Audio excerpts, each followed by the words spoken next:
I swallowed the red pill back in 2008 and began reporting the news in front of a camera in 2019. In that time, we've seen a complete upheaval in world politics. The battle lines have changed between the illusion of left versus right to the reality of globalism versus nationalism. Despite all the information, the truth and the lies, there are two very distinct pathways emerging. Should we follow Labor and Liberal to a dystopic one-world government, or do we fight for our nationalism, unlock our hidden resources wealth and build a new Australia? With the world teetering on a knife's edge, should we solidify our relationship with the USA and become the 51st state? This is my mission statement here on Australian National Review, and I welcome you to Black Pill me as hard as you can as we determine our future together. This is the 51st state.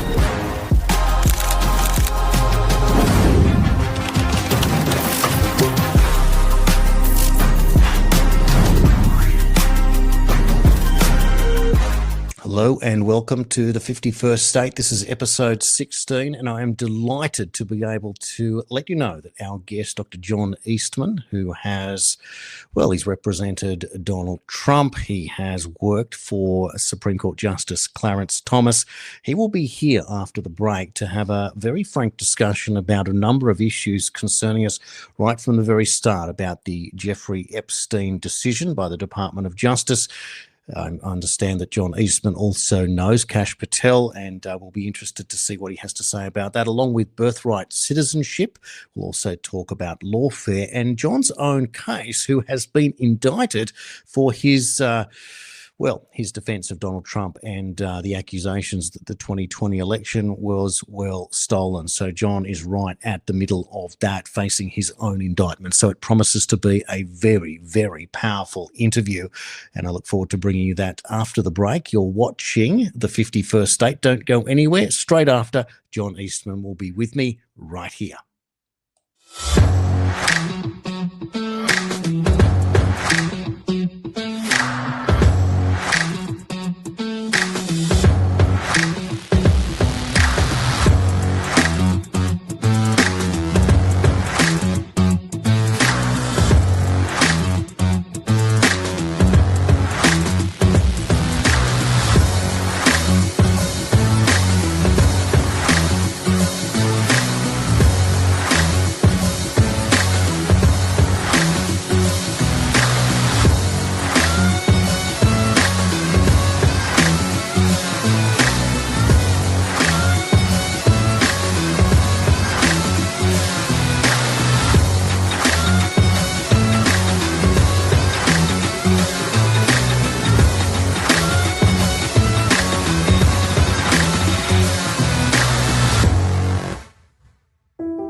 And welcome back to the 51st State. Well, as promised, my guest for today's show is Dr. John Eastman. He's the founding director of the Claremont Institute's Centre for Constitutional Jurisprudence. He's also a former law professor at Chapman University's Dale Fowler School of Law and served as a law clerk for Supreme Court Justice Clarence Thomas in the 1990s. He's represented over a dozen parties before the US Supreme Court, and his life took a sharp turn when he helped President Donald John Trump challenge the integrity of the 2020 election results. And he is facing disbarment, criminal charges in Georgia and Arizona, to which he's pled not guilty. And he joins me now for a very frank discussion about the legal system right now in the United States, where it's going, where it's headed, what went right, what went wrong. John Eastman, welcome to the 51st State. Jason, thanks very much for having me on your program. I'm very much looking forward to our discussion. Well, thank you so much for taking the time to come onto the show today. And look, this show is a little bit unique in that the 51st State is a concept that I introduced as a result of Australia being somewhat confused about our own identity and direction. When you have a globalist King Charles attending World Economic Forum meetings, and yet we're part of an AUKUS agreement, which is meant to defend against China, and yet China is our greatest trading partner, how could you be a servant to three masters? So it comes about the idea of exploring our legal entity, understanding as Australia as it is, and perhaps would we be better off if we were to pursue becoming the 51st state and maybe being protected by some of the things that we're missing here? We don't have a Bill of Rights. We don't have the right to bear arms, and we are really struggling with free speech. Now, if there's one person that can tell me all the reasons not to join the United States at the moment, it feels like, John, it would be you. But that is the concept. Let's go back a little bit. I mean, 2020 is what's really put you right out there. And in a moment, I want to play a video clip, a preview to the film about you, the Eastman Dilemma. But if we were to go back to that period in history, would you have changed anything based on what you now know? Well, no, I would have done exactly the same things. I think the evidence that we had before us at the time raised very serious questions about the legality of the 2020 election. And the evidence that has been marshaled ever since has just confirmed that. For example, to this day, there are more than 100,000 more ballots cast in Pennsylvania than there were voters. And the margin in Pennsylvania was 80,000. In Wisconsin, the margin was a little over 20,000. And we now know that there was an illegal operation in nursing homes that harvested ballots in violation of state law.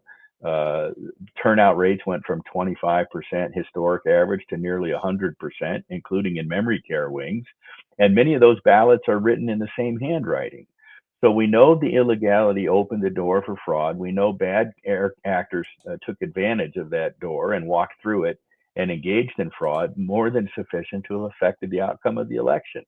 And, look, if you're looking to join the United States, you'll know that our founding document is the Declaration of Independence, the anniversary of which we just celebrated this past weekend, and looking forward to the big 250th anniversary celebration next year. It lays out the argument on why kings should not rule, but the consent of the governed, because all human beings are created equal. Well, none of us were around in 1776 or 1787 when the Declaration and the Constitution were signed. We give that consent by free and fair elections. And if they've stolen an election from us to pursue an agenda that we, the people, don't agree with, we're no longer self-governing people, but we've become subjects of a tyrannical government. And, like our founders pledged their lives and their fortunes and their sacred honor to throw off a increasingly tyrannical government in the 18th century, I think it requires people to stand up now to what is increasingly tyrannical, oppressive, despotic actions by our government. And I would do it again, because I think we've inherited too much, something too precious, to let it be lost for our kids and grandkids. This is the great dilemma, isn't it? The ability to want to stand up. Now, I don't know how many times I've said it on my platform coming out of Australia, but the United States is meant to be the land of the free and the home of the brave. And I know that you also have talked about that. What is your response to what the United States shouldn't become? Well, when I teach a summer seminar for recent law school grads, and the one in 2023, we were in the middle of it, and everybody's phone started buzzing, and I looked down at mine. I was teaching a seminar on the religion clauses in our Constitution, and I looked down at the phone, and I get a text message that said, "You've just been indicted in Georgia," and everybody else's phones were buzzing, so I knew they all had the same message. But it was important for them to get the message about what our religion clauses meant. So I kept teaching. And at the end of the week, we always have a nice dinner and they roast each other. But they decided to roast me. They said, here he's teaching the religion clauses. And all of a sudden, rappelling down from the rooftops are a bunch of jackbooted thugs who come in and arrest him and haul him off. Now, of course, that didn't happen. But he said he continued to teach what his mission was. And that was a level of courage that we hadn't seen before. And then he closed with this. If you think about the national anthem, our national anthem, the last line, we always think about it, was the flag still waving, but the question is not so much whether the flag still waves, but what kind of land it's waving over. Is it the land of the free and the home of the brave? Or has it become the land of the coward and the home of the slave? And boy, that was a stark awakening for what the stakes were that I was fighting for. And everybody in the room had tears in their eyes. Then we went back to drinking good wine, and we got over that pretty quickly. But You're absolutely right. Land of the coward and home of the slave. This is the problem that we have here in Australia, and it all stems back, it seems, in the modern period to this COVID era, where all of a sudden bureaucracy and a defined deep state, if you will, that many of us have come to understand truly exists, was given the opportunity to do a trial close in sales terms to see exactly how much it could get away with and how much the people to whom it represents would go along with the system, this going along to get along, not rocking the boat. And here you are as a person who is professionally trained to be able to put into a position where you are meant to challenge illegality, wrongdoing. It's meant to be part of it. A test. You don't always win these cases, but you're meant to test them in a court of law. Jurisprudence, your specialty, is the philosophy of law, the understanding, I assume, of what this is all meant to be. And so that it's not meant to be black and white. It's meant to be argued. That's the point, right? So, and yet you circle back to a situation that we're meant to drop everything for a virus that we still don't know its origins. We still don't know if the cure was worse than the cause. And it was used to take away our rights in a way that we're just meant to just cop it on the chin.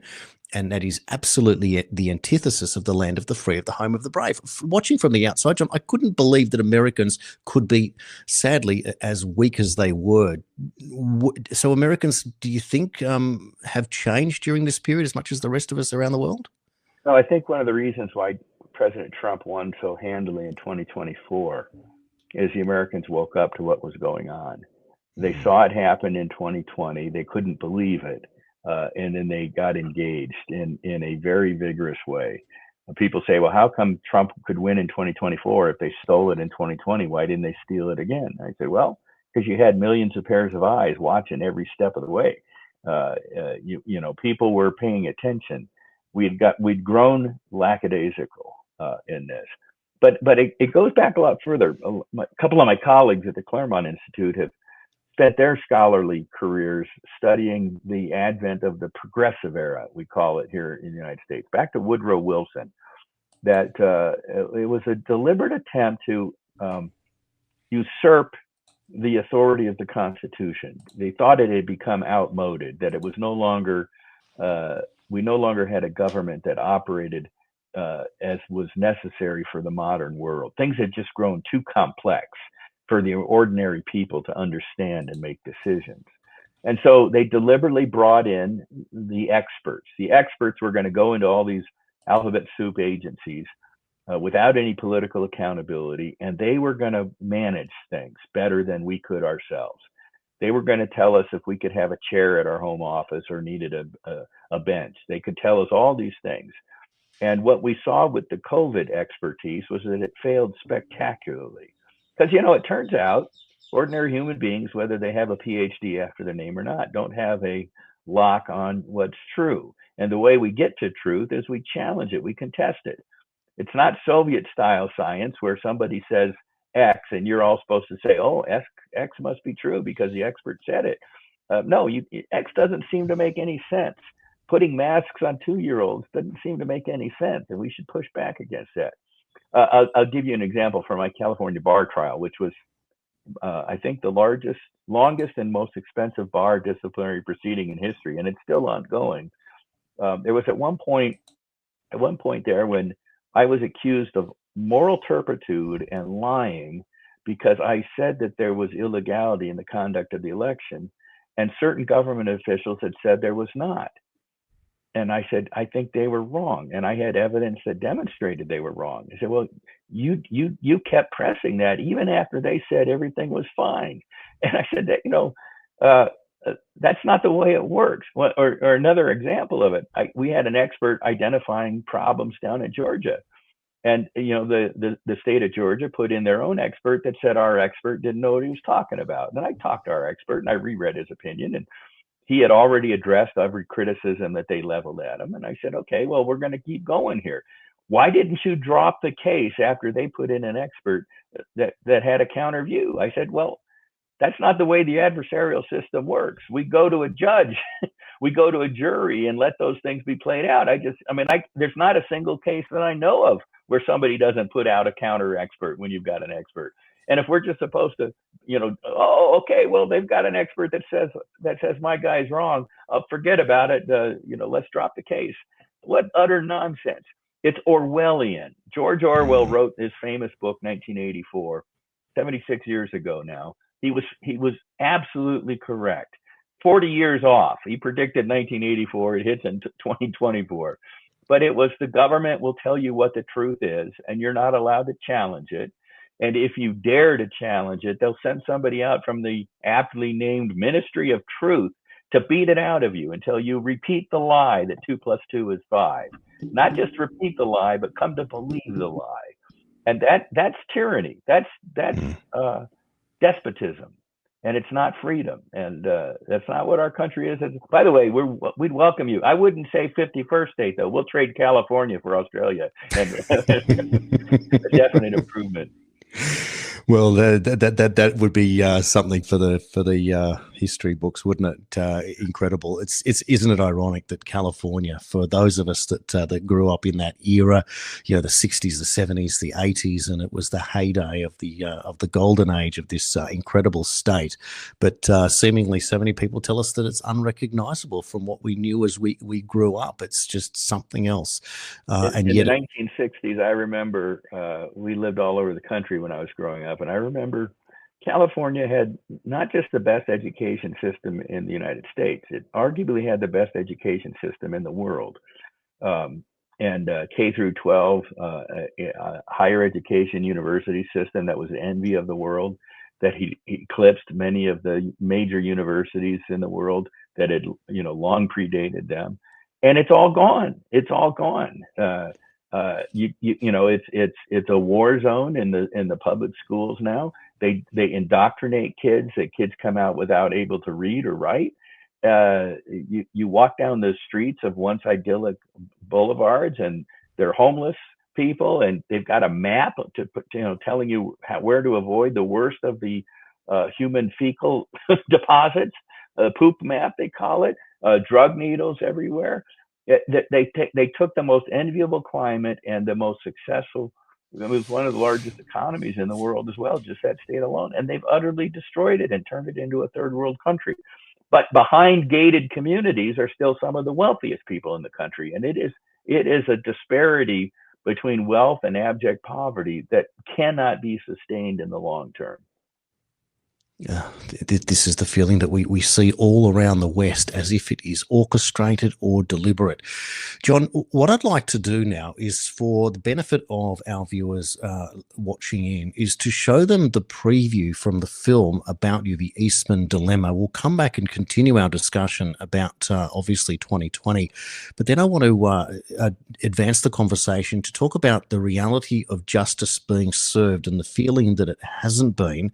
And we've got to talk about the Epstein memo that was released. It's got a lot of people scratching their heads and wondering, and I know that you know Kash Patel, so we'll be able to sort of dig into that a little bit more and advance the conversation here, because at the end of the day, if justice is not served, we are living in a world that is not based on truth and reality, and it feels like that it's slipping away fast, and we need to be able to either correct it or work out how we're going to change this system once and for all. Let's play that. To see how things are If tightening. Joe Biden's at 253, if he holds on to Arizona and he gets Nevada, that's 270. Joe Biden now leads in Pennsylvania statewide by 5,000. These are expected to aid Joe Biden by a very heavy margin. The Fox News Decision Desk is calling Arizona for Joe Biden. We can now project the winner of the presidential race. This is a fraud on the American public. This is an embarrassment to our country. John Eastman, who? Why is anyone talking to John Eastman? Attorney John Eastman. Video from Fox News shows FBI agents seizing his cell phone. I'm very sympathetic to him legally. I don't know him personally, and politically we're on completely different sides. I do think you should be disbarred if you've lied about something or you've represented something that you know is not true. He asked me to help design a strategy. One could not have predicted that that would subject me to years of lawfare, but I thought it was important to do to take on that representation. Was it worth it? Breaking news right now. Federal investigators obtained a warrant to search the phone of former lawyer for President Trump, John Eastman. The very reason we have the Fourth Amendment is to prevent that kind of abuse, and yet that's what they're doing here. Professor Eastman was targeted in ways the likes of which we've never seen before. This is an example of lawfare, using the law against one's political enemies. Distorting laws that have been on the books for a long time to find people we don't like because they're saying things that we don't like, and then to use those criminal laws to go after them. That's lawfare on steroids. I'm just terrified. That's what the communist country do in China, like China. They go after the lawyers. Oh, he should be disbarred. If he advised Trump, he may need to go to jail. I think John Eastman deserved to be disbarred. That's just left-wing McCarthyism. The head of CISA says at one point this is the most secure election in our nation's history. And I can't believe he could say that with a straight face. It's laughably false.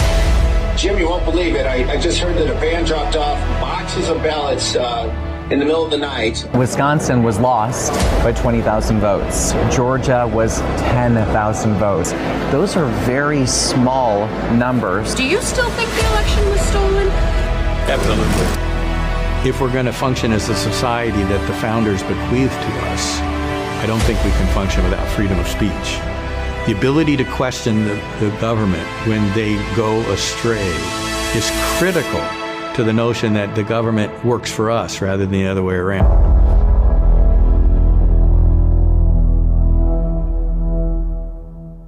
John, it's a terrific looking film. How do we get to see the entire film? Well, it's still available for free streaming at eastmandilemma.com.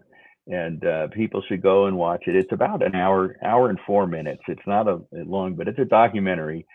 We wanted to accomplish three things with it. We wanted to talk about the evidence that we had of illegality in the conduct of the 2020 election. Because, the narrative that's been pushed out by media the world over is that 65 different courts looked at this and they all rejected it. There was no evidence of illegality. And that's just blatantly false.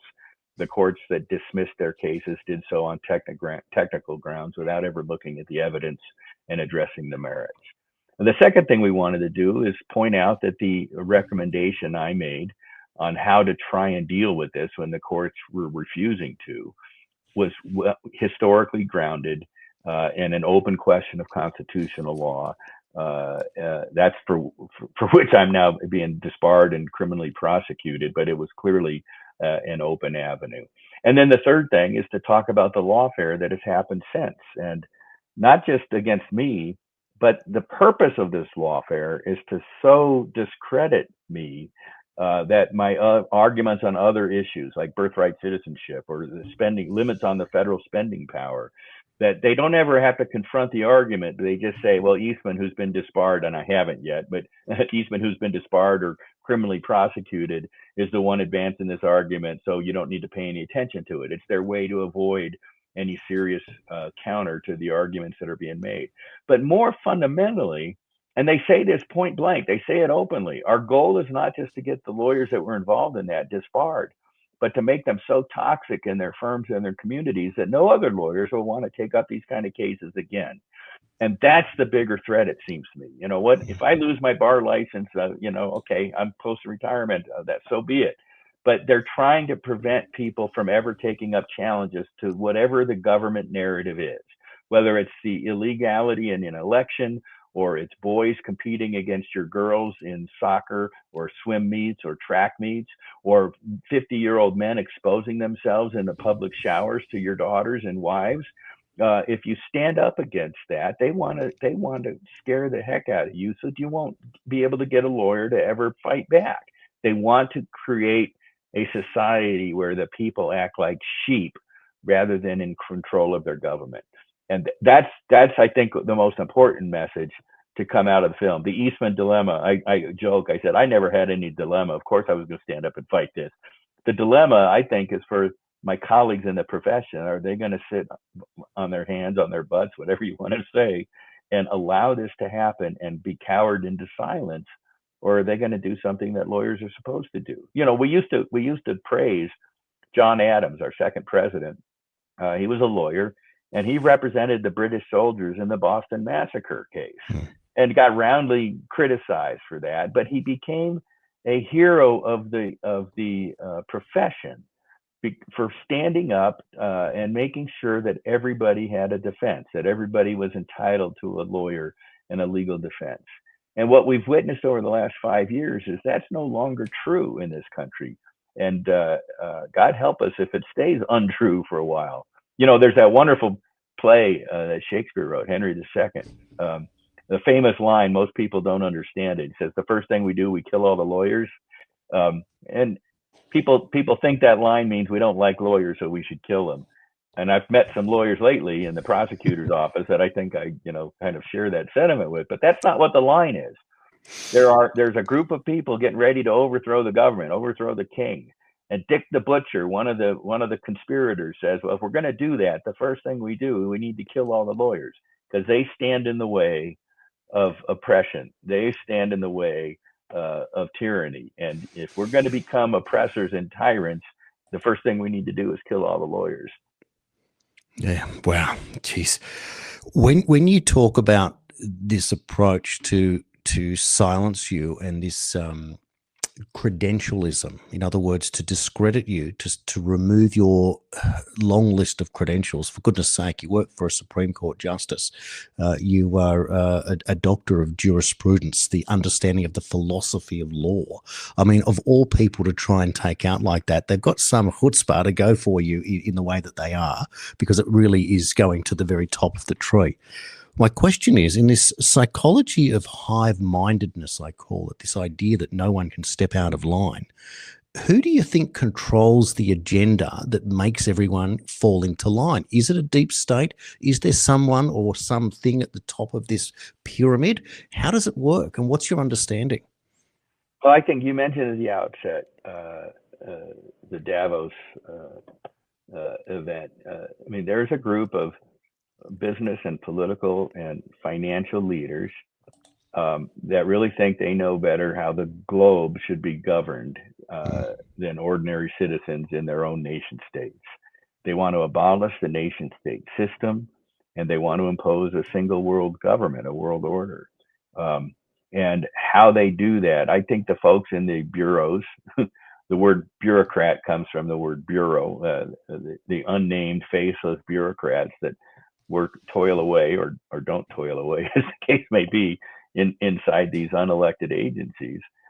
They're pawns largely, but in charge of those different operations are people with much more connection to this global effort, and they have a certain agenda to implement, and they do it from within these infrastructures that have been created over the last century that are directly contrary to the notion of consent to the governed and the self-governing people.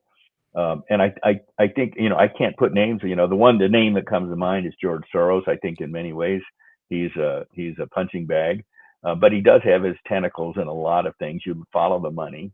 You follow the money in election illegality. But there are a lot of others. Mark Zuckerberg spent nearly $500 million in the 2020 election, laundered through nonprofits to affect an outcome of an election that was illegal. Last I checked, $500 million was a little bit higher than the $3,200 maximum contribution you could make to a candidate, and they were clearly coordinating with the candidate. So it was illegal, and nothing's happened. Nothing's happened about it. I think Kash Patel and Dan Bongino over at FBI and Pam Bondi and Harmeet Dillon and others over at the Department of Justice, Ed Martin in particular, who's now heading the weaponization task force, are looking into this, because in my view, what occurred in 2020 was a nationwide conspiracy to deprive the American people of their right to a free and fair election. That's a serious federal felony, and I hope that we see some indictments coming down pretty soon as a result of their investigations that have been ongoing ever since the day they walked into the office. Okay, because this is the point right now. Let's get into the meat and potatoes here. In the last 24 to 48 hours, Sunday night US time, we arrive at a memo that pops out of the Department of Justice and the FBI that kind of looks a little bit odd. It doesn't have an author. It doesn't look official, but Axios runs with it and the whole world has gone with it. And it says that in terms of Jeffrey Epstein, despite the fact of 300 gigabytes of material, thousands upon thousands of images of child abuse material that is illegal, there is nobody in those videos apart from Jeffrey Epstein that can be punished. And people are wondering, how is this possible? Has the Department of Justice, has the FBI been got at? Have they been hoodwinked? Have we been oversold, overpromised and underdelivered? So many questions. Or is in fact this just another game of strategy that's going to lead to something? Parking that there for a moment, it could well be that the same cast of characters, the usual suspects, are also involved with other particular plays, such as the 2020 election, because this is absolute power doing, just to quote Kash Patel, doing whatever it can take in order to stay in power. And Donald Trump appears to be the enemy of this entire existence of said establishment. They are globalists. He's a nationalist. They are for climate change. He's against carbon dioxide being a poison or a toxin or something like that. So he's anti-climate change. He's anti-globalist. He's pro-America. He's pro-capitalism. He's anti-open borders. Like, you can't be more obvious that he's their opposition. And of course, they went after him. They tried to kill him. They tried to lock him up, etc. So putting that all on the table there, how did you interpret what happened with Epstein? And is it a case that you think that they may be compromised, or is it a case that they may have just been outplayed, but for example, by being set up to look stupid at this point because they can't deliver on what they promised? I think we're at the very beginning of this story. And I think, there are a couple of recent examples of why we should be careful not to draw conclusions very quickly. And the most recent example, of course, is the leaked low value intelligence report on whether we took out Iran's nuclear facilities and capability. That was leaked by somebody that wanted to discredit President Trump. It was leaked from, and it was not true. And, within 48 or 96 hours, we learned, in fact, that it was not true. Another example from the first administration, you remember what they called the Trump Muslim ban, his ban on immigration from certain terrorist sponsoring countries. It wasn't a Muslim ban; it was a terrorist country ban. But the carryover Obama person in the Department of Justice put out a memo saying that this would prevent the return of green card holders from those countries as well. And then that was guaranteed to get blocked as a result. Well, it turns out that memo was not true. It was deliberately designed to create a false case to stop the president's agenda.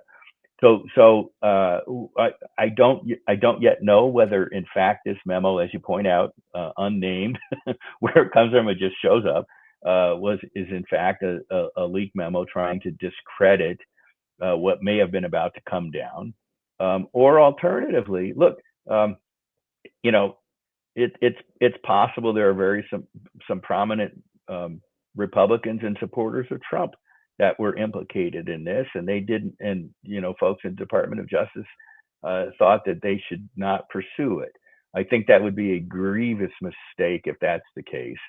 But I've got a pretty good amount of faith in Kash Patel and Dan Bongino that they wouldn't be party to such a thing. And so I think there's got to be something else going on here that we don't know the fullness of it yet.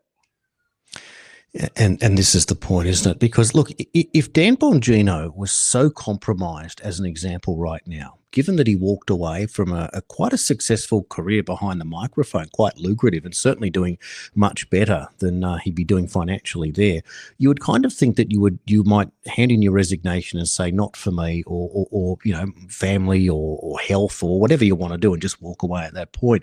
But he's not doing that, of course.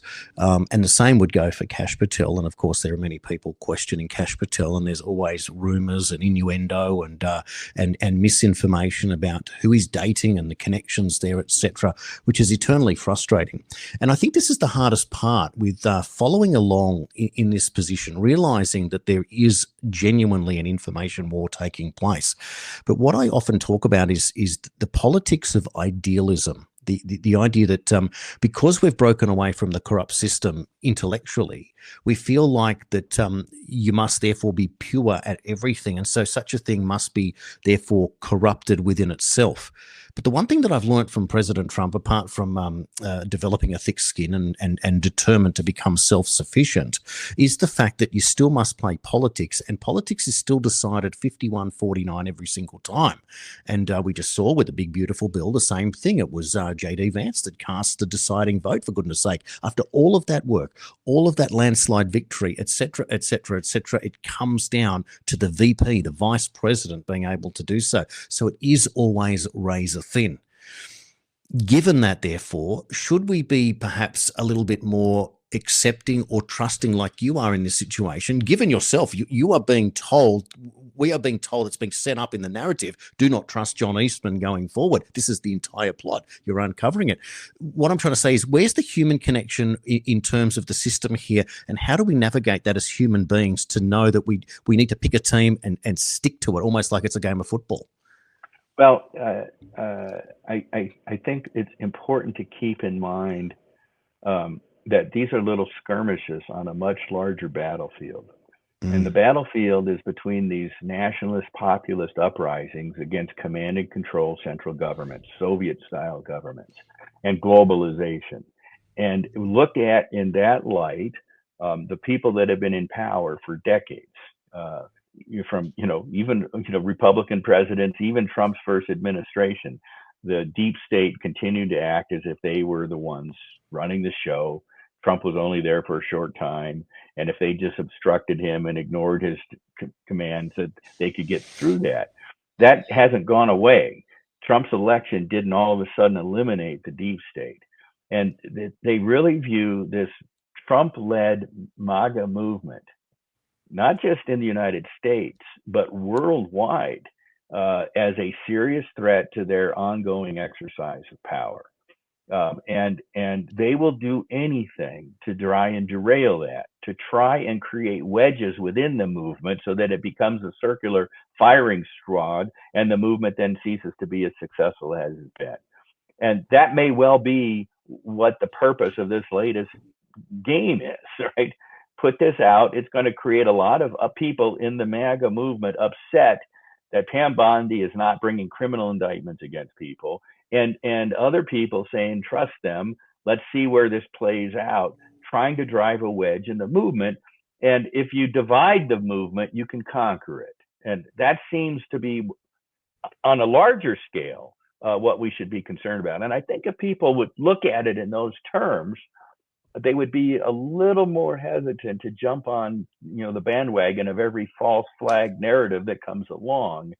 If they stick with it, who benefits from this false flag narrative? If it's false, if you ask that question first before you quick retweet something, you'll I think get a better understanding of what's going on. And it is a war. They're trying to make it a war within the MAGA movement itself, or the Polish populist movement, or the Australian populist movement. Look, I mean, New York Times accused me of interfering in the Polish election because I went and spoke at CPAC Poland the week before the presidential election year, and the conservative populist candidate won, gained about 8 or 10 points in the final days, in large part because, not my speech, but Kristi Noem was there as well, and whatever. But this is an international. It's not a globalist movement. It's a coordinated nationalist movement in each nation of people who are saying, 250 years ago, the Americans gave us an example, a principle that the rest of the world has looked to for the intervening centuries. That as Jefferson once said, we've learned that mankind is not born with saddles on their back, destined to be ridden by somebody booted and spurred for them, that we are all equal. And that means we govern ourselves, and we have the capability of governing ourselves. And that is directly contrary to this globalist movement, that they want to exercise power over us. They want to treat us as subjects rather than citizens. And so I think if people would step back and say, all right, who benefited from that false flag operation? And shouldn't we then stay joined in forces to expose the false flag operation that's trying to prevent us from restoring our birthright, which is self-government? Indeed. On that note, we will take a quick break and we will return here. You're watching the 51st State. Welcome to Marina Bay, Lombok, the next iconic destination in Southeast Asia. A visionary beachfront city designed for the future, where untouched nature meets world-class development. Just a short flight from Bali, Lombok offers a fresh canvas for modern living and smart investment. With new infrastructure and Indonesia's first MotoGP circuit nearby, the time to act is now. Marina Bay is not just a resort. It's a fully master-planned beachfront city spanning across 25 hectares. Designed to international standards and inspired by global icons like Sentosa in Singapore and the Marina Bay Sands lifestyle.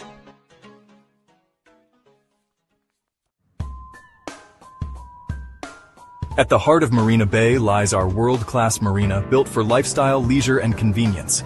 Dock your yacht, catch a sunset cruise, or arrive by sea to your own private jetty. Unlike Bali, Lombok remains clean, open, and poised for explosive growth. Government-backed tourism zones, high-rise zoning, and Western-style planning make Marina Bay a rare opportunity for first movers. From luxury condos to resort villas, retail spaces to investment lots, Marina Bay caters to holidaymakers, families, retirees, and investors alike. Whether you're seeking lifestyle, income, or capital growth, Marina Bay delivers.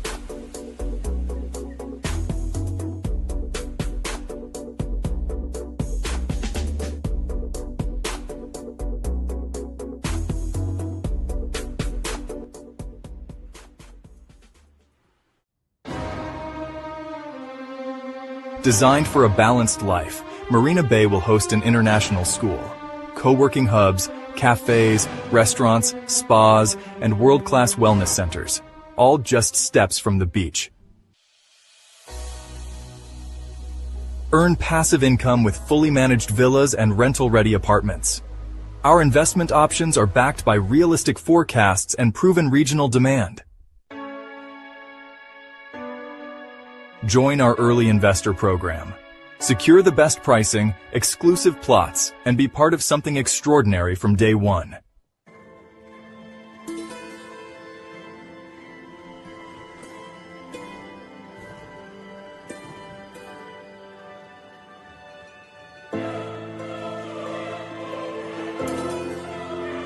This is not just a destination, it's a movement, a new city, a new way of life. Marina Bay, Lombok. Live, invest, thrive.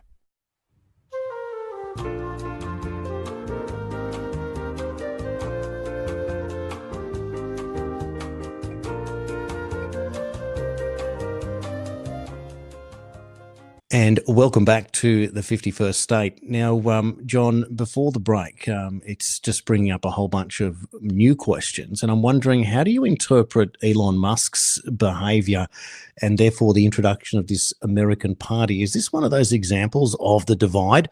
Or could there be yet another play here that maybe those that are so anti-Trump but are so disappointed in the Democrats that the American Party might actually recruit from the Democrats even more than from the MAGA movement? Yeah, I don't know what Elon Musk is up to. I've seen lots of speculations that this fight between him and Trump is actually coordinated between the two of them. Well, if Musk is now against it, we must be for it. Or if Trump is against it, then we must be. So there's lots of psychological warfare going on. One never knows what is being played out or not. Look, when Elon Musk, founder of Tesla, and you get all these lefty liberal crazies buying Teslas because they're going to save the world from climate change, and then Elon Musk supports Trump, and they all start getting rid of their Teslas. I want to go down every cause they have and have Elon join us in it, and then they'll repudiate it. The other thing that may be going on, though, it seems to me, is possible, and that is Musk's legitimate concerns about the big, beautiful bill not getting a handle on the hemorrhaging of spending in Washington, D.C. And there are two problems with that. One, as you pointed out, it's still the art of the possible, this politics thing. You need to get 51 votes, 51%, right? But the second thing is, I think, and I hope he's got some people advising him now. I don't think Elon Musk understood the limits on the process for the reconciliation process. There are certain things you can accomplish through reconciliation that you can't accomplish otherwise. And it's very constrained. And the reason it's important to stick within those guide rails is if you're in reconciliation, you can do it by simple majority vote. J.D. Vance cast the majority plus one vote and we win. And you avoid the filibuster in the Senate. A lot of the things that he would like to accomplish and criticize the big, beautiful bill for not accomplishing could not be done through that process. So they make as much advance as they can with that process, and then they fight another day in different arenas for the other. So here's a good example. Trump is implementing a lot of the DOGE cuts that Elon and his team identified. Couldn't be done through reconciliation. Has to be done with what's called a rescission proposal. Under the Impoundment Control Act that was adopted in the waning days of Richard Nixon's weakness administration, that the federal government must spend money Congress appropriates. They can't just not spend it, but they can propose to Congress that we rescind certain amounts of money. And if Congress approves the rescission, then it doesn't get spent. If they don't approve it within 45 days, then it must be spent. Which is kind of crazy. It's like asking permission for your chicken coop from the fox, but that's beside the point.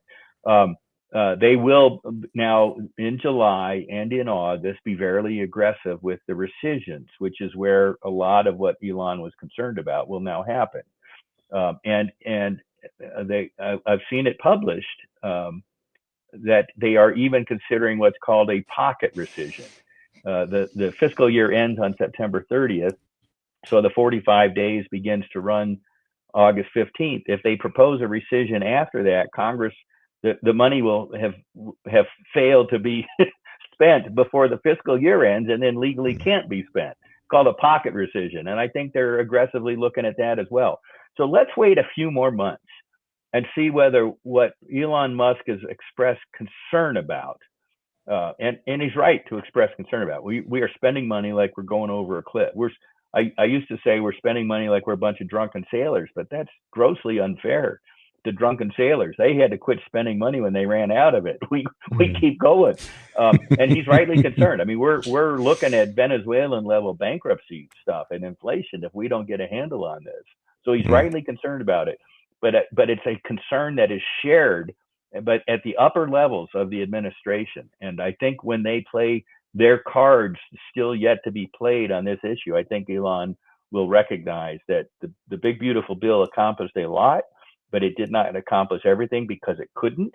And these other steps, these other maneuvers, will aim at accomplishing a lot of what remains that Elon Musk said needed to happen. I think that's where we'll be, and I think they'll kiss and make up by the fall, and we'll be back going forward to win the midterm elections in 2026.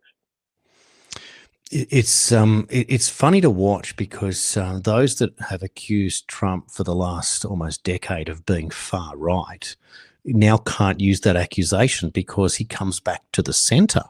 If you're arguing that Elon Musk wants to drastically cut government spending, that makes him take that position on the so-called far right, therefore. And yet it's meant to has already attracted Mark Cuban, who endorsed Kamala Harris. So it's such an interesting dilemma, isn't it? It's almost like give us someone else to support here. So you can be on the left, you can be on the right. It's almost like the spectrum doesn't apply anymore. It's simply economic management, nationalism versus globalism, and the reality of truth versus narrative. And the idea, like that, what Tucker Carlson says, there's no such thing as misinformation. There's simply truth or lies. Misinformation, therefore, being when you disagree with the government narrative and prove them wrong using facts. And that's when you get accused of this. And there we are at Wrong Speak and the Ministry of Truth. And we're way back right here in 1984. And so it's enormously frustrating for all of us because everything that was up is down, everything that's down is up, everything is upside down. It's so hard to make sense of what is going on. I think the prophet Isaiah had the saying about this. At one point, they will declare good as evil and evil is good. Literally where we are today, like you mentioned before about, whether allowing, men in women's sports, etc., and how that can even be considered fair, but because it's woke, you have to just go along to get along. That for me has been the hardest thing all along is the weakness of character for so many people for whatever reason, and generally it comes down to money, whose palms agrees the most, whether or not you can walk away from your job during COVID to resist the tyrannical approach to a virus, etc., that we still haven't even dealt with, that may well be man-made. In fact, it's almost certain at this point. You've got the CIA and the FBI agreeing now it came from a lab. So it took them a while, and they roundly criticized people that said that at the beginning. Called them spreading misinformation, disinformation. In fact, it was true. It really is. Well, we've morphed science into Soviet science.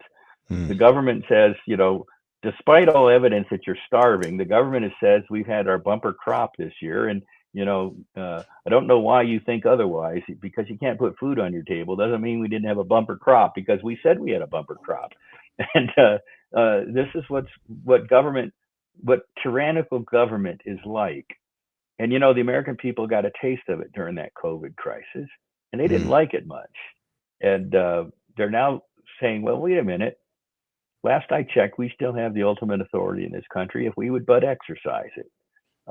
And as they coordinate with each other to try and exercise that power, you see the government getting more and more aggressive with spying on federal citizens. Look, the biggest scandal in American political history, I think, was the Russia hoax.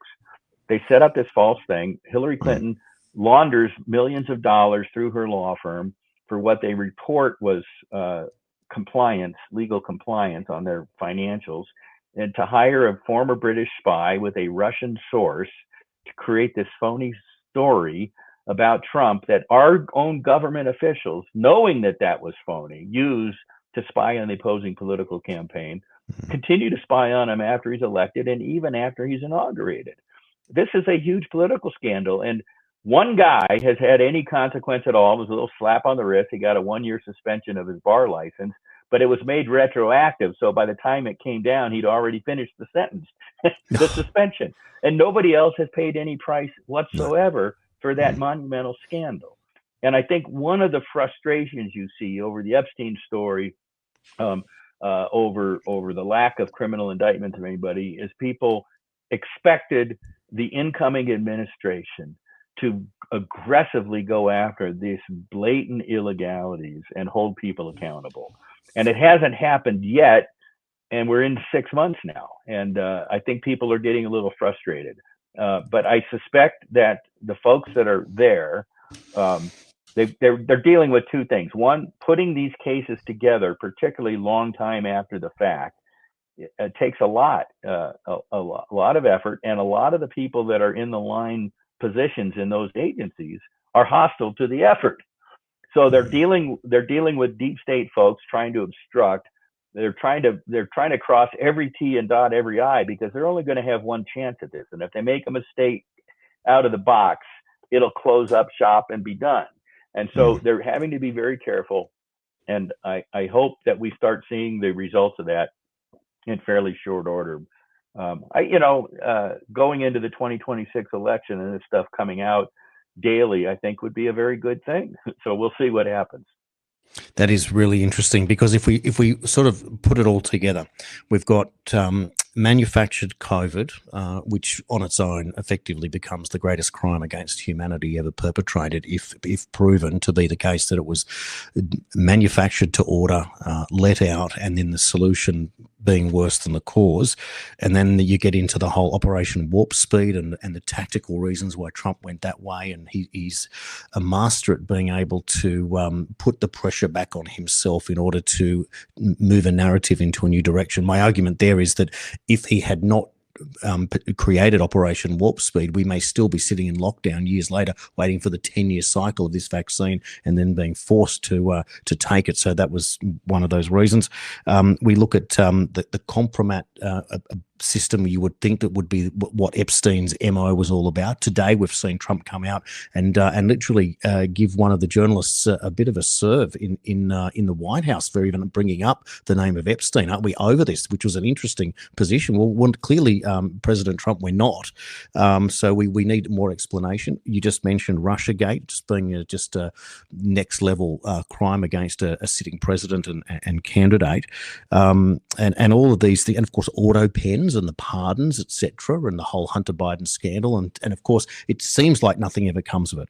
So putting all that together, I guess for the final question for our chat today, John, is the creation of artificial intelligence, and almost the first thing that Trump did when he got to office was introduce this $500 billion investment into artificial intelligence. So to set this question, he who controls AI, and we've already seen that it's programmable in its first instance. You ask Grok, for example, how are you learning? I've taught certain things, and then it teaches itself, or it learns certain things. So he who controls the AI seemingly controls the world at that point. Is there a place in the legal profession that artificial intelligence will be able to hold public authority to account in ways that public authority is trying to use it to hold private citizens to account using the Big Brother technique? How would you might view that? It's a very interesting question, and I don't think we've seen the end of this story even begun yet, much less concluded. I'll give you one example. I used artificial intelligence to ask a question on one of the birthright citizenship briefs that I was responding to, and they cited an 1802 case that I was not aware of, and it seemed odd to me.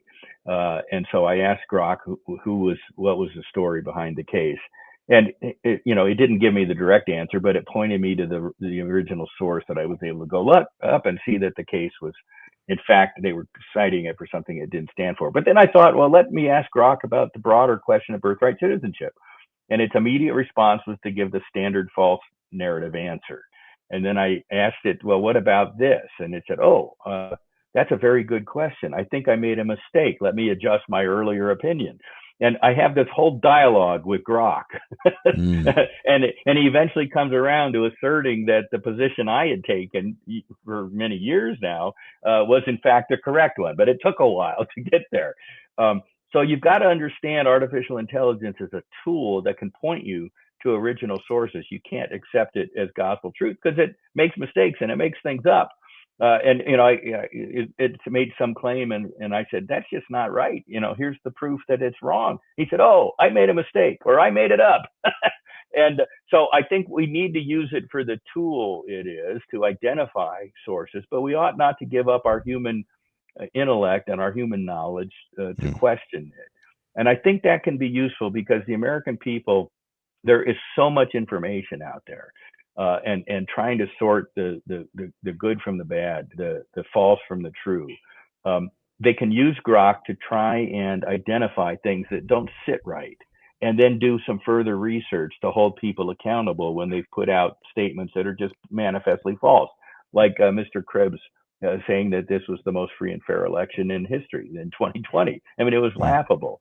And you can use it for that tool to hold political leaders accountable, just like anything else on the internet. But you've got to be very careful in how you use it. Not everything on the internet is made equal. I mean, we've learned Wikipedia has been taken over by woke crowd, and you try and use it for anything beyond just straight non-contested facts, and it's political.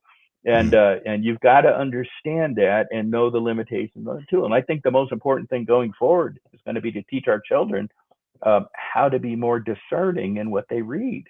That's going to be tough because they've grown up now thinking anything that's on the internet must be gospel truth. I often joke with my friends. I said, they know that any New York Times story written about something they know directly, the story is false. But for everything else, it must be absolutely true. And it's quite a disconnect. And we've got to learn to be more discerning human beings on the information and question it. And to the extent AI can help us with that, if we understand its limitations, I think that will be a very good thing for arming us to push back against manifestly false government narratives.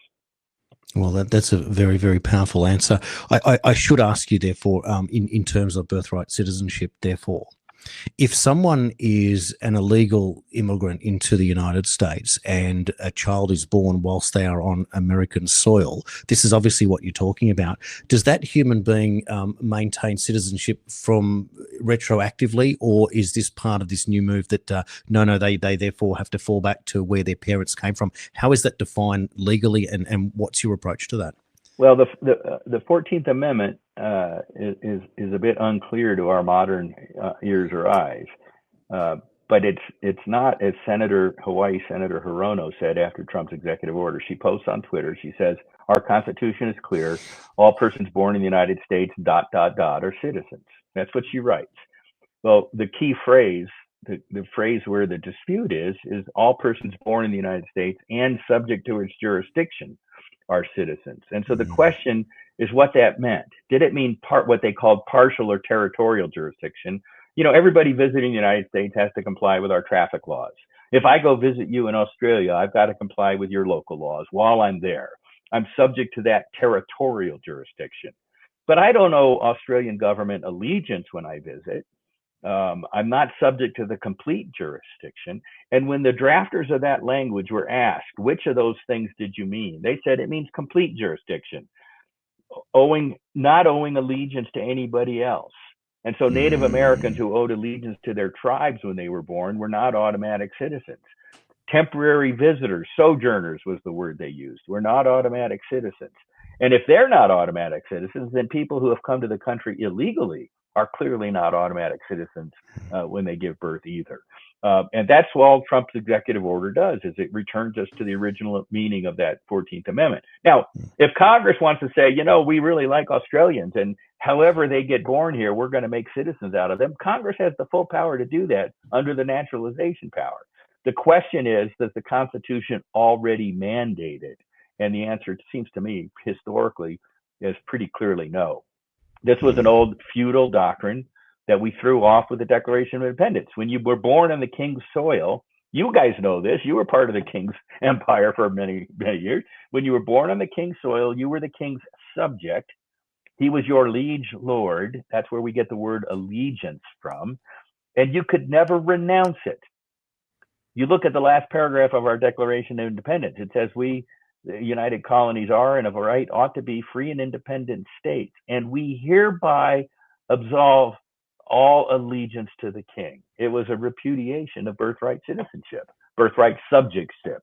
That we're not going to do that anymore. We're going to form a political community based on the consent of the governed, of equal, co-equal human beings.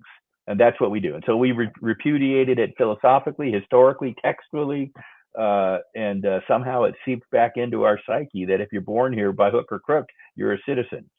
Chinese, enemies of the United States come here to birth tourism and create citizens who will then infiltrate our country years later. It's nonsensical. But hopefully the Supreme Court will get it right. Trump's executive order, in my view, clearly does.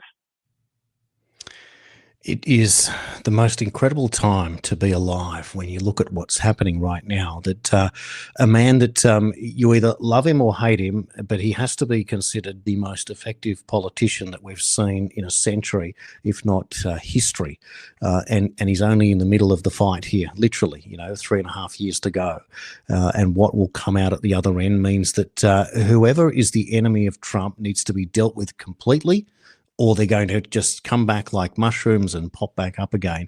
And it feels like that he knows that better than all of us combined, that cannot be the case.